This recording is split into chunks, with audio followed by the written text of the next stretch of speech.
This sort of mindfulness practice is a little play on words from two famous quotations. Descartes, I think, therefore I am, and Proust, the character in one of my favourite films, Blade Runner. But really, at the end of the day, what I mean is not I think, therefore I am. I feel, therefore I am. Now, this sort of mindfulness session today is about moving energy through, but with an awareness of that everything is connected. I need to move my cameras back a little bit, actually, to be honest, because I need a little bit of room for this. Because, just a little bit of theory, try not to do too much. Now, the good news and the bad news is our default mode is anxiety. I've talked about this before when we've done a lot of mindful self-compassion. And what I mean by that is we're always looking for the negative. That's our default mode. But also default mode is a perpetual state of anxiety. That's basically who we are. It's a survival mechanism. So actually to not be anxious and to be relaxed isn't the normal default state, which in a way is a good kind of thing, because you shouldn't really beat yourself up if you are an anxious person. But some people are more anxious than others, and that's entirely understandable. Now, because I'm going to be talking about moving through energy and the interrelationship and community and this mindfulness practice, moving energy through is part of this practice in the way that we've done stuff like shake and drop from the Tergar community, Buddhist community, Rinpoche, Mingyur Rinpoche's brother does that one. But what I mean by moving through energy is most ancient systems, for example, I'm talking about Far Eastern, Indian, Native American, whatever. They look at the whole idea of a vital life force, energy, essence. Even sort of like in South America, I was watching Huey from Fun Loving Criminals, and he's doing this stuff about South American music, samba and things like that, and where it comes from tribal cultures, and they talk about the energy, samba. When you're overstressed, you need to keep your internal energy moving. In Chinese medicine, obviously, they talk about disease being a stagnation of energy, being that life force and vitality, in essence, your chi. Now, Peter Levine, I don't think I've got a Peter Levine book, but as you can see, this is all my homework at the moment. Because I'm doing sort of a master's in trauma and yoga, and I started it today. Well, it really starts in September. We have to get together and talk about the reading. But the whole idea that Peter Levine, he talks about the idea of perceived threat in the animal kingdom. When we're going into fight, flight, freeze, flop, we have to summon up a great deal of energy in the body, ready to fight, flight. And then it's discharged by the action of the fight or flight. Now, obviously, stress in the modern world is a great moving around of things. It's not tangible. So you can't run away from stress. The whole idea of chasing, the tiger chasing you. There is no tiger. There is no velociraptor. There is no dinosaur. So you have to discharge that fight or flight. And in the animal kingdom, they shake off that accumulated energy and it's released. It's discharged. And the theory, according to Peter Levine, if you read any of his books that are quite good, that basically trauma is undischarged energy. There's lots of different theoretical principles. Now, Buddhist monks, they never run. They walk slowly and with mindful presence, with a conscious awareness of the breath Native Americans, they do their sundance and their sweat lodges. In India, yoga, obviously. And in the Far East, different forms of martial arts. I mean, I watched a very good film the other day called Headshot, and it's Indonesian martial arts. It's bone-crunchingly good.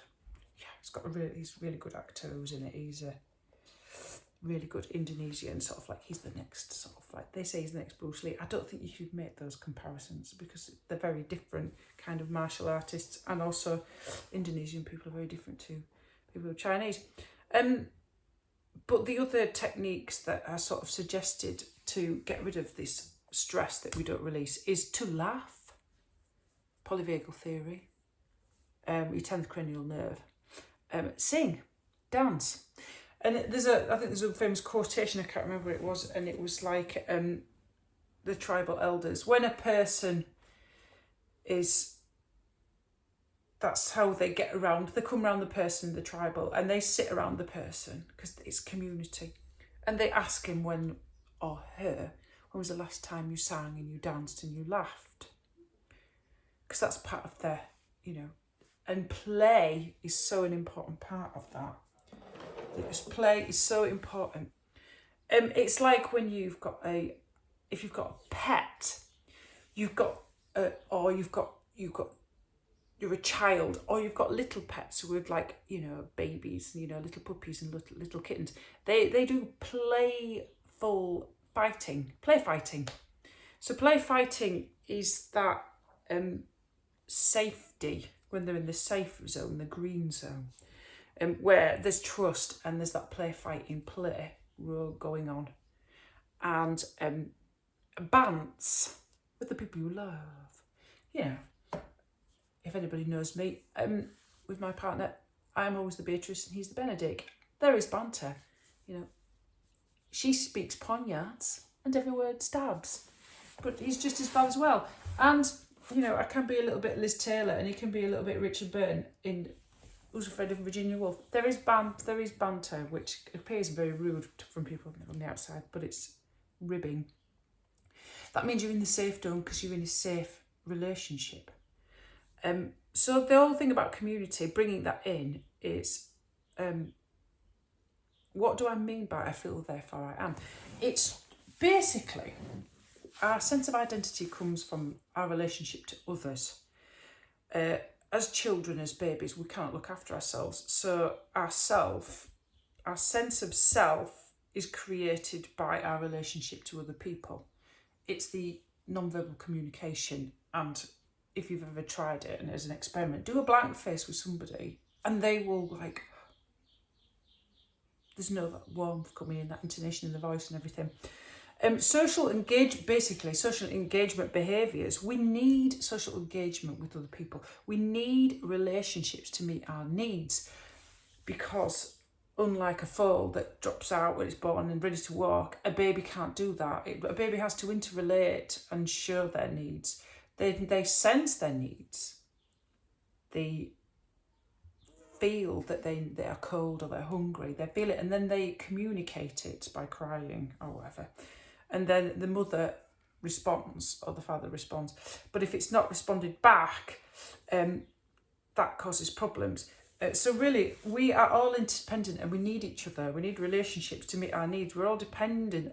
The function and the survival of the human race is dependent on other people. Everything is connected. So this is another theory as well. What I've learned today is quite inspiring, really. To preserve your life, you need to sense all these different things. Hot, cold, I'm hungry, I'm tired. Okay.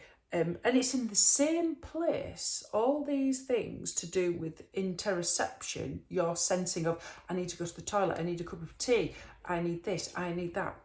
This interoception, the sensing of your needs, is in the same place of your brain as your self-identity.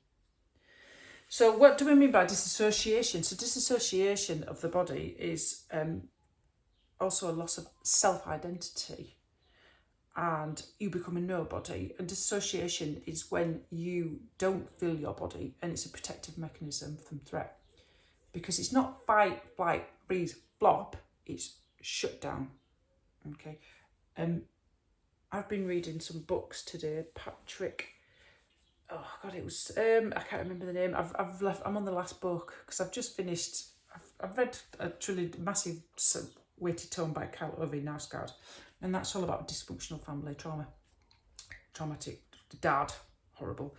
And then there's Patrick, what's his name? And it was made into a TV series with Benedict Cumberbatch, and that was about a traumatic childhood experience, and the father was traumatizing, abusive, and what he did is he used to shut down, and he used to just be the lizard. It became something else. So it's like that kind of being divorced from yourself. Now, the good thing about yoga and mindfulness, the good thing about yoga is because yoga does the opposite. So when you shut down and you don't feel your body, you lose interoception to preserve your life, but you also lose your identity and become a nobody. And to regain your sense of self and to get your interoception back, guess what you do? You do yoga and mindful attention to the body scans. Because what does yoga mean in Sanskrit? It means to unite, to bind, to bring back together your mind, your body, and your breath. Now, if you're a spiritual person, that includes spirit, mind, body, breath, spirit, whatever you think spirituality is. Spirituality is defined, if you're an atheist like me, is to have a higher purpose beyond yourself, to commit to do something such as charity work. Okay. Doing something where you feel part of something communal. This is where it comes back to the idea of everything is connected.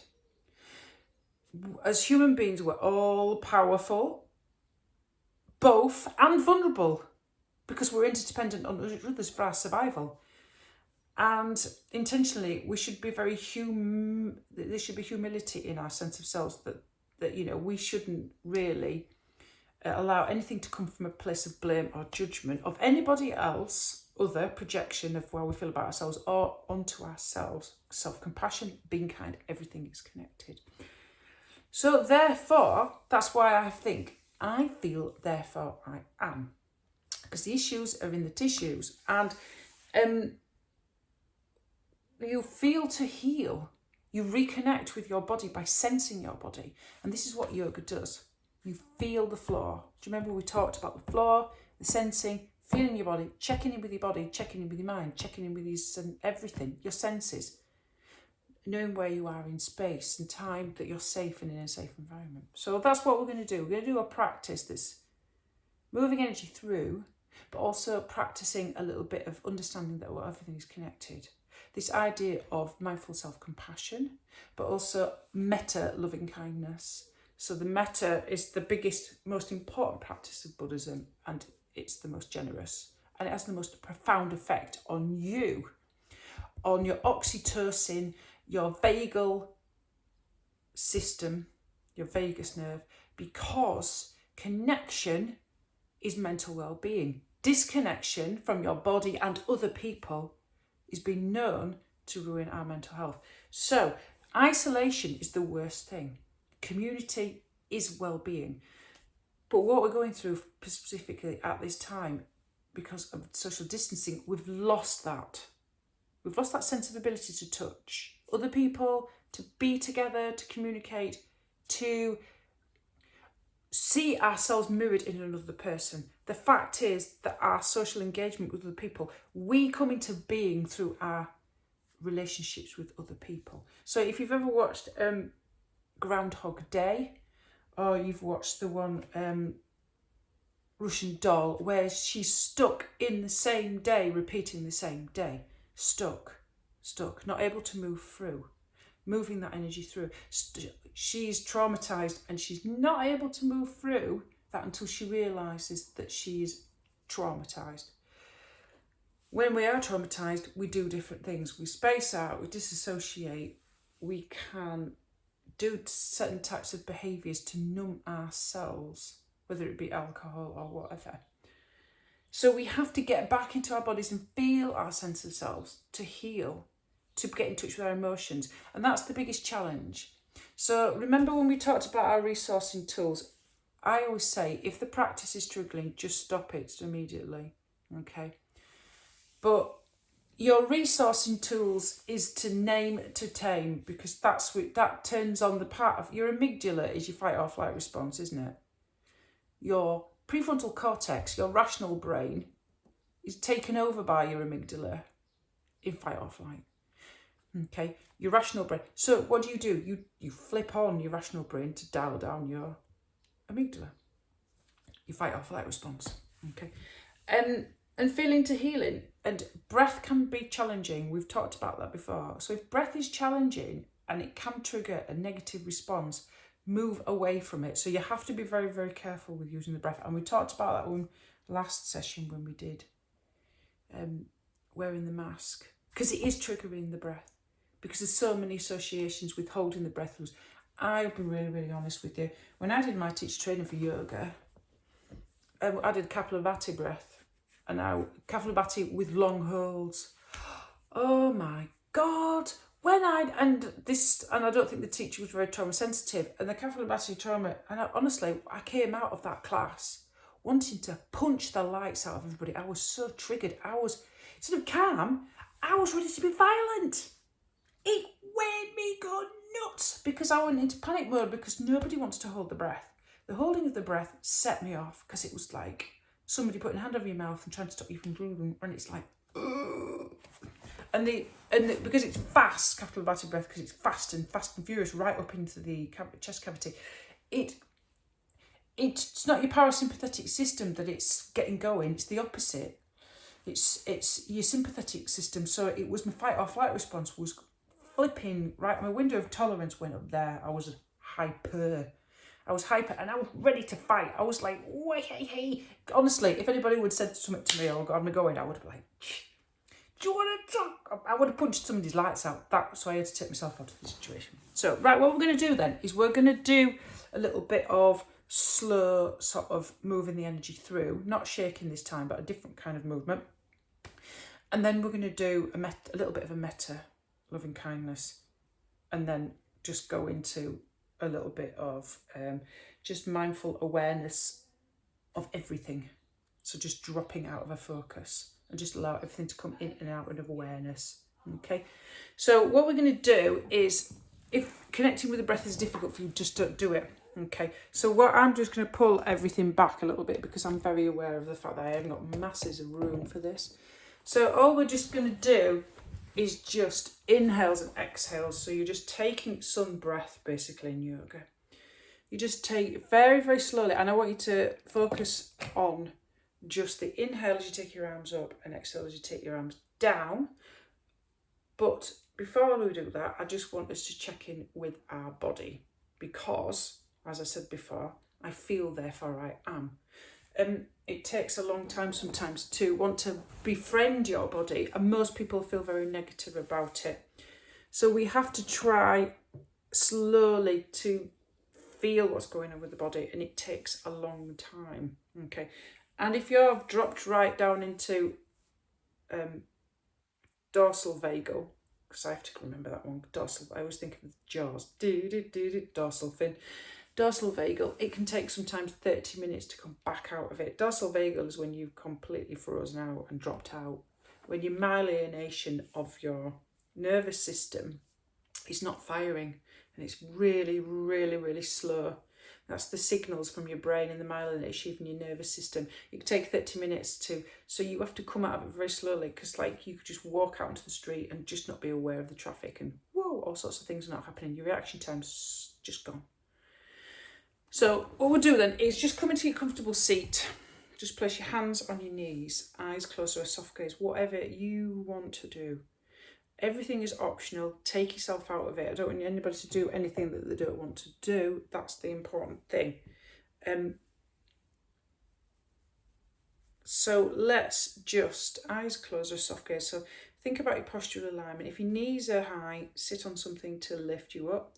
Nice long spine like a stack of golden coins. Just push your lower ribs back into space a little bit so you don't get that arching in the back there. Chin parallel to the floor, eyes closed or a soft gaze. We're just going to check in with our body. So we're just going to do that feeling. So just start very slowly with your feet. Just notice with non-judgmental, curious attention.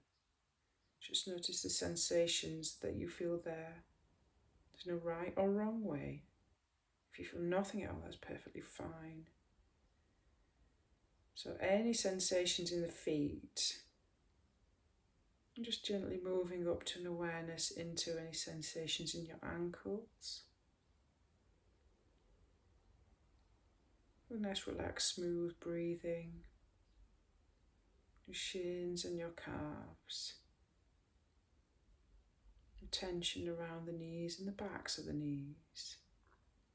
Just notice what is right here, right now in your thighs and your hamstrings. And moving up into your hips, lower abdomen and lower back. Sensations in the upper chest, upper back and shoulder blades. Sensations do you notice in the tops of the shoulders, upper arms, elbows, forearms, hands? And just coming back to an awareness of that notch at the base of the throat and just being aware of your neck, any sensations in the back of the neck and the jaw, any tightness, slackness. To the front of the face and the temples and the cheeks and the forehead, the top of the head and the back of the head. And maybe just check in with your emotions today. How are you feeling? What little emoji could you picture? Just picture that emoji for your emotional sort of weather. Check in with your weather forecast for the today. Right here, right now. And your mind, quality of your mind speak. How has it been? How is it today? If your mind was a car, how fast is it going?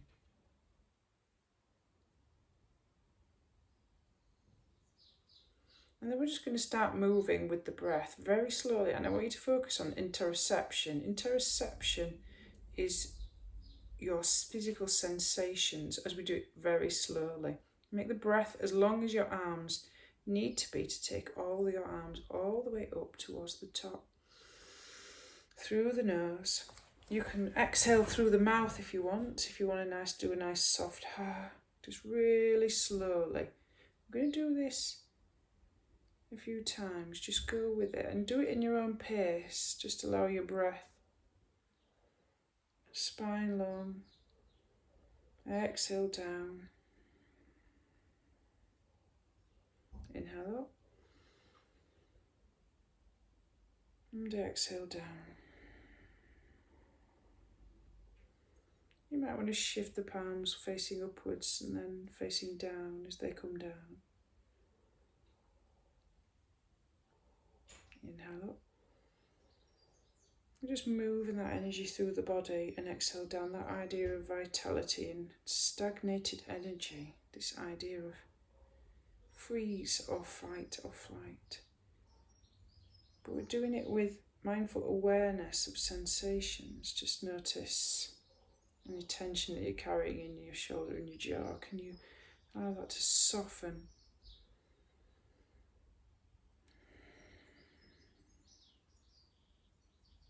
You might notice some weight or heaviness.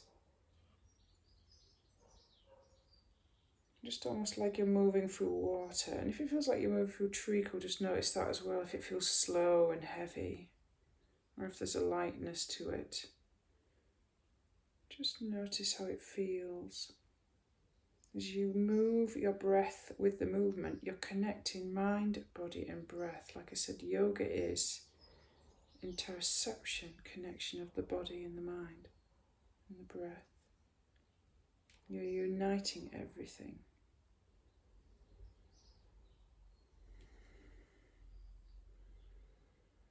You're being present to the movement and you're being present to the breath.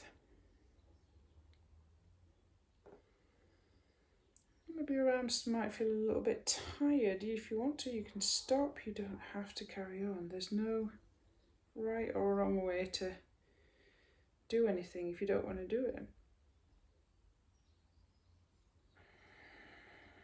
And then just roll your shoulders out a little bit and just feel that sensation. If your eyes closed or a soft gaze, you can try to work on that interoception. Just focus on the sensation of how that feels as you move your shoulders a little bit round. Just notice how that feels. And you might want to go forwards or backwards, whichever way feels good for you. You're just feeling the sensation of the body.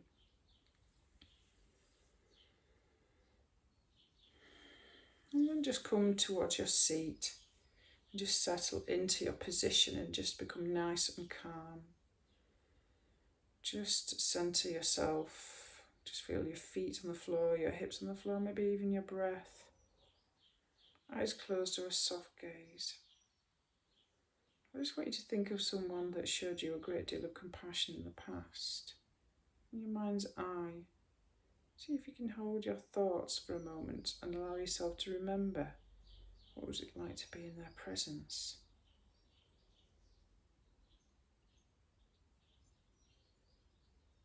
Just to start it off in a very positive way.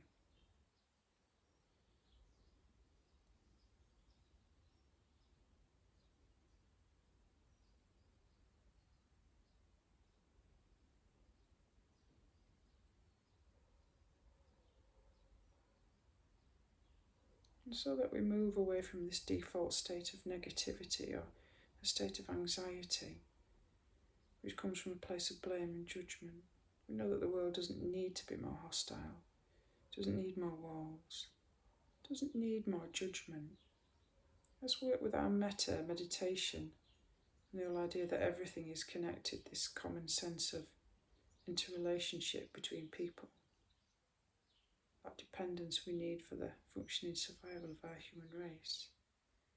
So as we do the metta meditation, you can think of another person that you care about, and you can think of a group of people, or you can expand it out as wide as you want. It doesn't have to be friends, it could be the whole human race. And as I say the words of the metta meditation, just gently repeat them inside of your mind. Just bring to mind the groups of people and the people that you want to send these sort of good wishes to.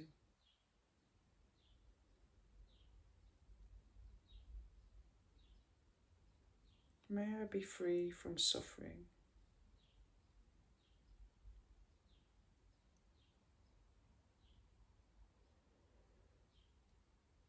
And the roots of suffering.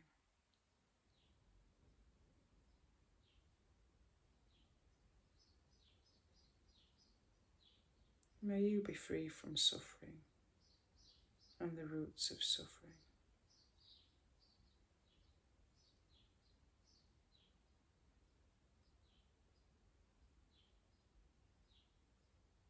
May we be free from suffering and the roots of suffering.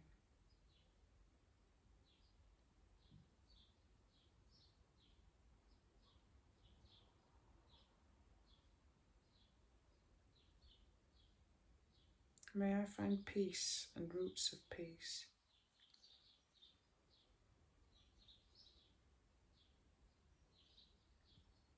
May you find peace and roots of peace.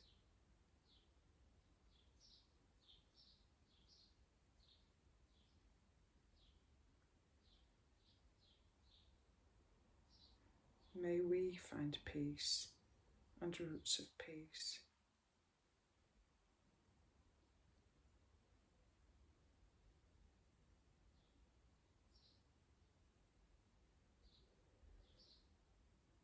May I find joy and the roots of joy.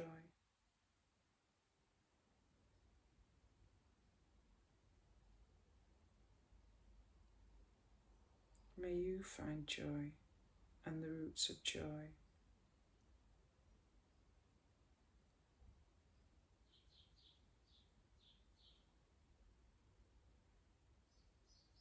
May we find joy and the roots of joy.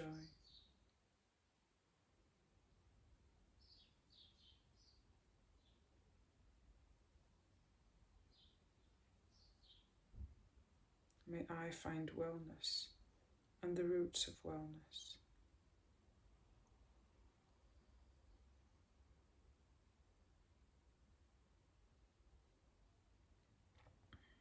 May you find wellness and the roots of wellness.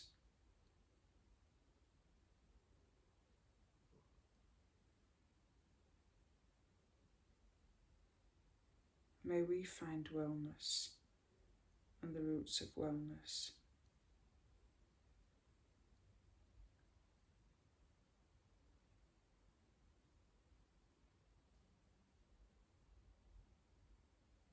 May I be free.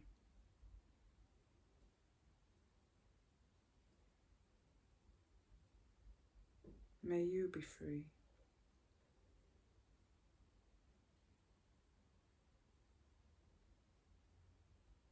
May we be free.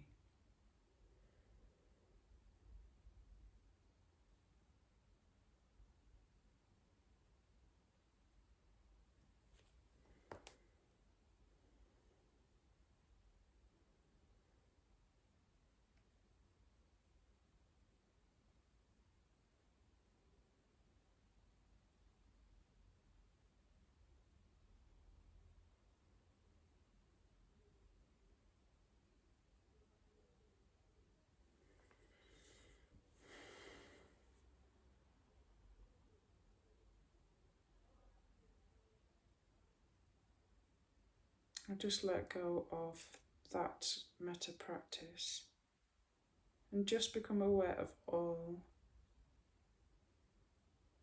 senses coming in and out of your awareness, including thoughts and emotions, without grasping or holding on to them. Just observing as if you're watching leaves flowing down a river.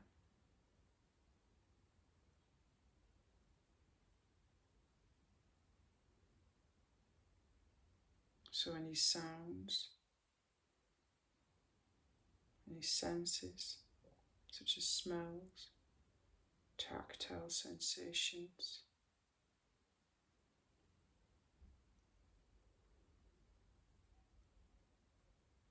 thoughts, images, feelings.